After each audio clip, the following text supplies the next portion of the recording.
కమ్మాగుందని తిన్నరు బురదా బట్టల రైతును చూసి దూరం ఉందని అన్నారు బురదా నుండి పువ్వను తీస్తే కమ్మాగుందని తిన్నరు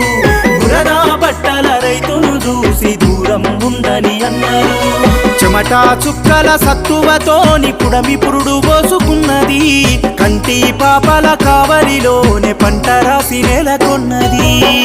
వందనాలు రైతన్న నీకు వందనాలన్నా నీ రెక్కాడకుంటే బుక్కెడు భూవే లేదన్నా